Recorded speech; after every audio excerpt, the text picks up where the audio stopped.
प्रिय साथियों, सभी का प्यार भरा नमस्कार। मैं रामचंद्र आप लोगों की सेवा में पुनः उपस्थित। पिछली कक्षा में आप लोगों ने जाना था कि अर्थशास्त्र का मॉडल पेपर, जो कि परीक्षा की दृष्टि से बहुत ही महत्वपूर्ण प्रश्नों की चर्चा की गई थी। आज जो है हम अर्थशास्त्र का मॉडल प्रश्न पत्र दूसरा लेकर आप लोगों की सेवा में उपस्थित हैं। तो आज हम जानेंगे कि सबसे पहले परीक्षा में ये जो मॉडल पेपर आप लोगों को हल कराए जा रहे हैं, ये परीक्षा की दृष्टि से बहुत ही महत्वपूर्ण प्रश्न हैं, जो कि संभावित परीक्षा में पूछे जा सकते हैं। इनको आप लोग अपनी कॉपी में नोट कर लीजिए और कायदे से इन पे ध्यान देने की आवश्यकता है। जैसा कि पहला प्रश्न कह रहा है कि सीमांत उपयोगिता शून्य होने पर कुल उपयोगिता में क्या परिवर्तन होगा। ए घटती है, बी बढ़ती है, सी अधिकतम होती है, डी न्यूनतम होती है। तो इसको जल्दी से इसको देखिए और सही उत्तर पहचानिए कि इसमें कौन सा उत्तर हो सकता है।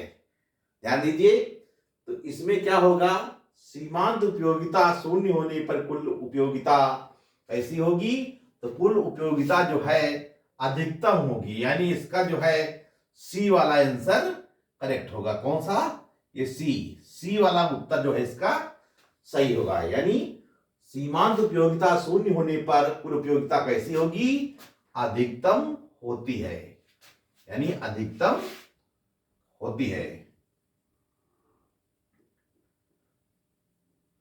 अधिकतम होती है। फिर इसके बाद में अगला क्वेश्चन, सीमांत उपयोगिता नियम को निम्न में से कहा जाता है, यानी सीमांत उपयोगिता के नियम को निम्न में से कहा जाता है। गोसेन का, यानी सीमांत नहीं, यहां पर सम सीमांत लिख लीजिए,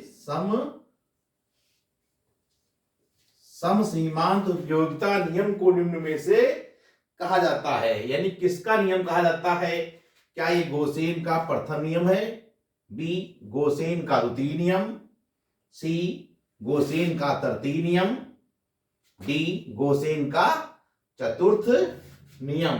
तो सम सीमांत उपयोगिता नियम को कहा जाता है गोसेन का द्वितीय नियम। तो इसका कौन सा सही होगा, यानी बी वाला इसका आंसर करेक्ट होगा, यानी गोसेन का द्वितीय नियम कहा जाता है।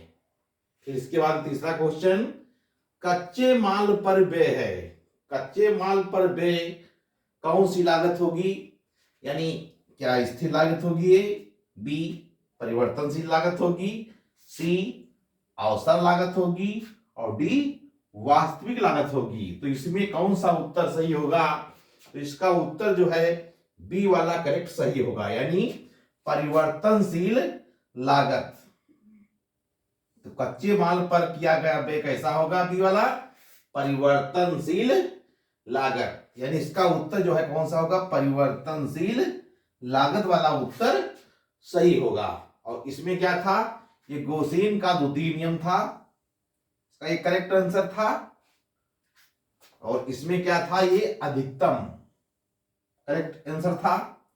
तो ध्यान दीजिए, तो इसमें इसके बाद में दिया है कारखाने का किराया, यानी कैसी लागत है, कारखाने का किराया कैसी लागत है, ए स्थिर लागत, बी परिवर्तनशील लागत, सी अवसर लागत, डी वास्तविक लागत। तो इसमें कौन सी लागत होगी, तो कारखाने का किराया जो है कौन सी लागत होगी, यानी स्थिर लागत होगी। तो इसका कौन सा करेक्ट उत्तर होगा, ए वाला इसका सही होगा, यानी स्थिर लागत होगी कारखाने का किराया।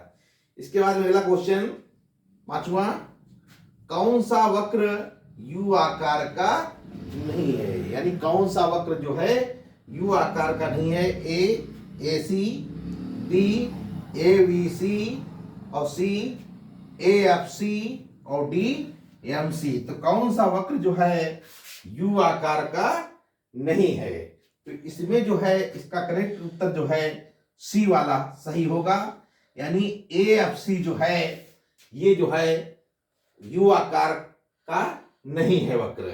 बाकी ये सब AC और ABC और MC जो है ये तीनों जो है U आकार के वक्र होंगे। इसके बाद में अगला क्वेश्चन, छठे क्वेश्चन की तरफ ध्यान देते हैं कि यम आर प्रदर्शित किया जाता है। यम आर किसमें प्रदर्शित किया जाता है? क्या A TR बटे Q, फिर B डेल्टा Q बटे P, फिर C डेल्टा TR बटे डेल्टा Q, D A सभी। तो इसमें कौन सा सटीक उत्तर होगा?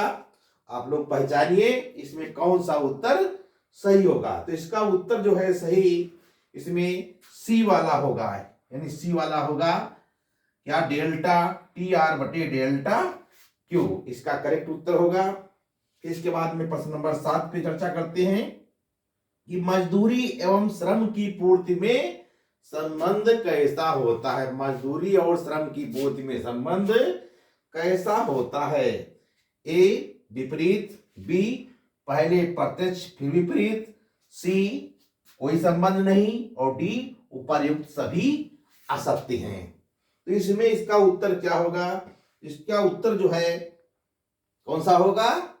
आप लोग भी समझ गए होंगे इसका उत्तर कौन सा होगा। तो इसका उत्तर जो है B वाला होगा, यानी पहले प्रत्यक्ष फिर विपरीत, यानी पहले प्रत्यक्ष और फिर विपरीत। तो इसका जो है B वाला करेक्ट उत्तर होगा। तो प्रिय साथियों, आप लोग इन प्रश्नों को अपनी कॉपी में नोट कर लीजिए, जो कि परीक्षा की दृष्टि से बहुत ही महत्वपूर्ण उपयोगी ये प्रश्न थे।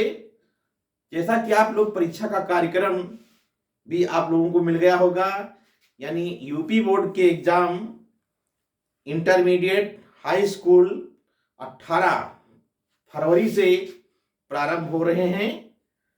तो आप लोग भी 18 नहीं यानी 22 फरवरी से एग्जाम प्रारंभ हो रहे हैं। तो आप लोग परीक्षा की तैयारी में लग जाइए और इन प्रश्नों को गहराई से समझिए, जो कि परीक्षा में आप लोगों को सफलता दिलाएंगे। तो 22 फरवरी की परीक्षा के लिए तैयार हो जाइए। तैयार देखा जाए तो निरंतर अभ्यास करते जाइए और हमारी ऑनलाइन कक्षाओं में मॉडल प्रश्न पत्र प्रत्येक दिन आप लोगों को हल कराए जाएंगे, जो कि 10 नंबर के विकल्प बोर्ड परीक्षा में पूछे जाते हैं। और उसमें उत्तरों को सटीक उत्तर कैसे पहचानेंगे ये भी तरीका आप लोगों को बनाया जाएगा हमारे चैनल पर। और परीक्षा में कैसे हम प्रश्नों को हल करेंगे, कैसे उसका उत्तर हम देंगे, घबराहट कैसे परीक्षा में दूर करेंगे, अच्छे नंबर हम कैसे प्राप्त करेंगे, इन सब बहुत सारी चर्चाएं होंगी। एक हमारा कार्यक्रम होगा, यानी हाई स्कूल और इंटर यूपी बोर्ड की परीक्षाओं पे चर्चा कार्यक्रम होगा।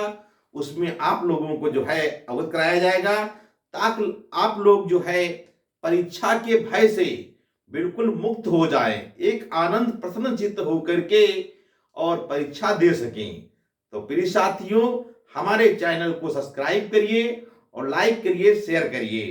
तो आज की ऑनलाइन कक्षा में बस इतना ही। अगले दिन हम पुनः मिलेंगे। बहुत बहुत धन्यवाद।